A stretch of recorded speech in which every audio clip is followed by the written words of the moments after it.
இந்த அல்லாஹ்வினுடைய தூதரிடத்திலே உங்களுக்கு இருக்கிறது என்று அல்லாஹ் ரப்புல் ஆலமீன் பேசுகின்றான்.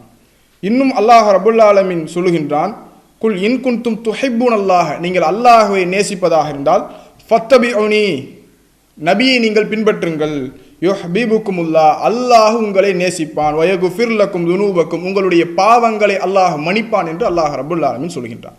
இப்போ அல்லாஹ்வினுடைய நேசத்தை நாம் பெற வேண்டும் என்றால் தூதரை பின்பற்ற வேண்டும்.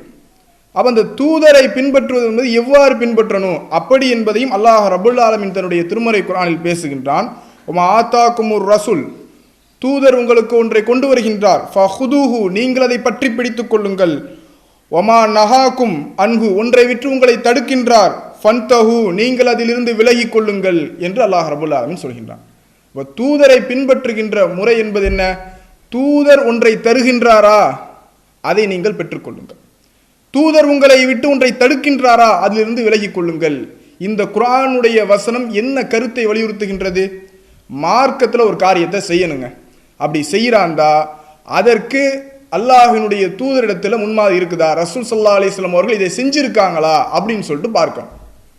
தொழுகை இருக்குது, தொழுகையில் அல்லாஹுடைய தூதர் அவர்கள் ஜும்மாவுடைய தொழுகை காமிச்சிருக்காங்க, ஜனாசாவுடைய தொழுகை எப்படி தொழுகணும் அப்படின்னு காமிச்சிருக்காங்க, பயண தொழுகை எப்படி தொழுகணும், பெருநாளுடைய தொழுகை எப்படி தொழுகணும் அப்படின்னு சொல்லிட்டு அல்லாஹுடைய தூதர் அவர்கள் ஒரு தொழுகையை எவ்வாறு தொழுகணும், அந்த தொழுகையில் என்னென்ன வகைகள்லாம் இருக்குது அப்படின்றத காமிச்சிருக்காங்க. இப்போ அந்த தொழுகையை தொழுகிறோம்னா எப்படி தொழுகிறோம்? நம்ம இஷ்டத்துக்கு அதை ஏற்றுக்கொண்டு அதை நம்மளாகவே ஏற்றிக்கொண்டு தொழுகிறோமா அப்படின்னு கேட்டால் கிடையாது. ரசூல்லா நமக்கு ஒன்று வழிமுறையை காமிச்சிருந்திருக்காங்க, மார்க்கம் இது மார்க்கத்தில் ஒரு வழிபாடு அப்படின்னு காமிச்சிருந்திருக்காங்க. அதனால் அந்த வழிபாட்டை நம்ம செய்கிறோம். நோன்பு நோக்கிறோம், சுன்னத்தான் நோன்பு நோக்கிறோம், ஏன் ரசூல் ஸல்லல்லாஹு அலைஹி வஸல்லம் அவர்கள் வழி காமிச்சு தந்திருக்காங்க, இப்போ அதனால் செய்கிறோம். ஹஜ் உம்ரா செய்கிறோம், எப்படி செய்கிறோம்? நம்ம இஷ்டத்துக்கு போய் செஞ்சுட்டு வந்துடுறோமா? ரசூல் ஸல்லல்லாஹு அலைஹி வஸல்லம் அவர்கள் எவ்வாறு செய்தார்களோ அப்படி செய்கிறோம். ஏன்னா இது மார்க்கத்தில் உள்ள அங்கம், ரசூல்லா காமிச்சு தந்திருக்காங்க. அப்போ மார்க்கத்தில் ஒன்று அங்கம் ஆகணும் அப்படின்னு சொன்னால் அதற்கு தூதருடைய வழிகாட்டுதல் இருக்க வேண்டும். அதே நேரத்தில்